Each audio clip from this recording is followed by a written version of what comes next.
Every time you see him, he's dead fly.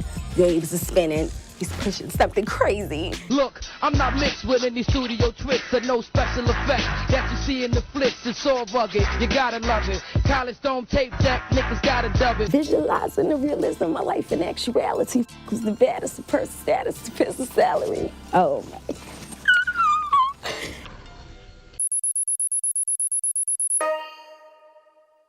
Anthony Cruz, born March 9th, 1972. Better known as AZ, the most underrated rapper of all time. AZ has heard that more than a few times. He's never let that get to him though, as he preaches quiet money is the best money. In 1995, the name AZ wasn't so quiet. It's the year he dropped a classic album on his first try and had the entire East Coast hailing him as the next to blow from the New York area. It was called Do or Die, which, if you haven't heard, is truly one of hip-hop's best rap albums you'll ever hear. Classic cuts like Do or Die, Ho Happy Jackie, Gimme Yours, and of course the record that set the album and AZ's career off, Sugar Hill. He'd be known for his smooth gangster style, sophisticated street hustler lyrics and personality, and always had the respect of his peers for how he carried himself and didn't play much into disrespecting the next man, whether in the streets or on wax. In the 90s, I don't think I even need to mention the amount of classic hip-hop in its purest form that came from that era. And to this day, after seeing generations of hip-hop change, I can still make the argument that the 90s was the last pure era we've seen, where biting flow wasn't okay, your lyrics mattered, fans came to shows and supported, and MCs could and were focused on being the best artists, in turn sharpening each other's swords, leading to better product.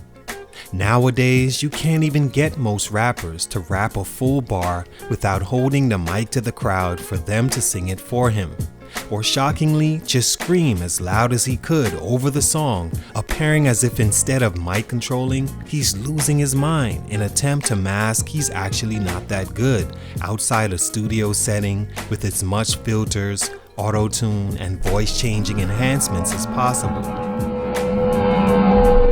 Not in the era of AZ. Fast forward to 2021, and when the name AZ is mentioned in more than enough circles, a standout track can't be recalled. A standout moment feels non-existent. Some may even say, who? Is he like a copy of Jay-Z or something?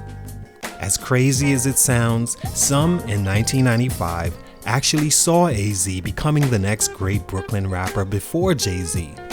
Of course, in 1996, history wrote itself.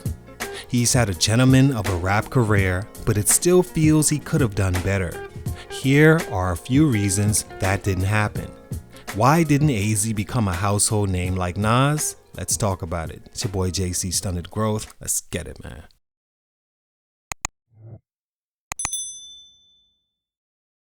AZ, born Anthony Cruz in Bed-Stuy, Brooklyn, New York, was always a responsible child and the only man of the house of a single mother and sister he had to watch over daily. Especially in a part of the world right next to a park called Dead Man's Park, because it was known for always having a body or two laying cold throughout the night. He grew up in East New York and at just 9 had to catch the train to school in Crown Heights alone in order to receive a better education. That education led to his admiration for poetry and Langston Hughes that led to him creating his own poetry in the form of hip-hop music. Sharing a room with his sister, she became not only the first listener to a legendary MC, but the thermometer checking the temperature of his raps compared to what was seen on TV or playing in the streets. Her approval gave him the confidence to continue writing, and after seeing rapper Daddy-O perform and receive love like AZ wanted, he knew at this point that hip-hop was what he wanted to do. Stunt number 1, The Big Machine. In my opinion, the first reason AZ didn't become a crossover artist and household name like, let's say, a Nas or Jay-Z was because at the very time when he needed the push of big marketing and promotion teams behind him, he lost that when his label EMI was shut down. This led to a smaller budget for his second album, miscommunication in promotion, and AZ not getting what he needed to continue the success of his debut classic Do or Die. Was a big machine always needed in those days? 90% of the time, yes. Of course, you have your Jay-Z's that completely funded himself with the help of a few close associates, but for AZ specifically, there was nothing he needed more. With his personality of never being the loudest in the room, never one to indulge in clout-chasing moves like rap beef, and what some may call a little lackadaisical, AZ continuously fell through the cracks as other artists he was equally as talented as participated willingly or unwillingly in moves that would promote them into becoming what they're seen as today. A major label like he had in EMI before they folded into Capitol and Virgin Records in 1997 could and was making the right moves that blended well with who AZ was as a person. EMI actually heard AZ because on their way to listen to a Queensbridge rapper that was making noise in the streets they called Nas, record executive Daniel Glass heard AZ on the Nas record Life's a Bitch and knew there was something authentic and real about his artistry. AZ got his first record deal and began work on his classic debut album. Littered with heavyweight producers the label made available for him, air for a sound he felt was missing, and a huge crossover single in Sugar Hill that both guys and ladies could groove to, the album reached 15 on Billboard and number 1 in hip-hop and R&B. His favorite songs, although were not as big singles like Sugar Hill, were really AZ's bread and butter and the ones the streets really supported. Oh Happy Jackie, Rather Unique was where AZ really felt comfortable. EMI wanted to push him more into creating singles, and that too played a part in miscommunication between he and the label. After the big machine was gone, AZ's career settled, but was not over. Stunt number 2, comparisons to Nas and the Firm album. Another stunt I think in AZ's growth was him being constantly compared to Nas and expected to have the same success and even follow the same blueprint to become a bigger artist.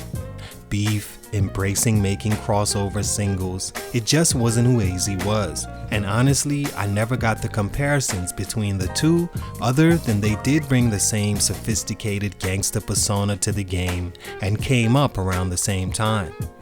Either way, when Nas began to blow up off the attention of his first album, AZ had to fall back, as there was really only a need for one smooth, knowledgeable street rapper, and with the charisma Nas had, he began to take that lane they had he and AZ vying for, all for himself. Not that he did anything on purpose to block AZ, but there was something a little smoother about Nas, a more youthful, innocent image and voice, more consistent, more flashy and charming. It also helped Nas could write hits of all sorts, from the One Mics and If I Rule the Worlds to the Uchiwalis and Hate Me Nows. Nas was well-rounded. AZ was simple and quiet and seemed had a more difficult time making songs record labels saw as hits or moneymakers. He would team up with Nas along with Foxy Brown, Nature, and Cormega under Dr. Dre's Aftermath Records to create the album, also known as the Firm album.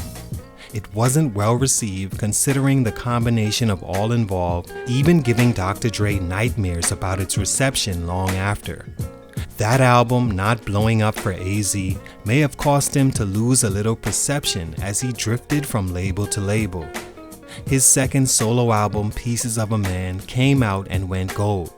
Fourth album, Aziatic, released in 2002 and also went gold, while having his song The Essence with Nas nominated for a Grammy. I think the comparisons to Nas made fans have to choose one, and the one chosen to blow up big was Nas. Stunt number 3, the hunger for more.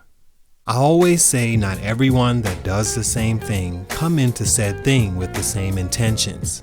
Because of this, two people could receive the same attention and monetary gains, and one feels content while the other sees it as not being where he's supposed to be, sparking his hunger for more. Mr. Quiet Money himself, too smooth for the spotlight, I don't think ever wanted to compete to be known as the best rapper or have the crown for making the most money. He just wanted to be good, which meant the independence to do his own thing when he wanted to and not conform to the expectations placed on him. And you know what? That's fine.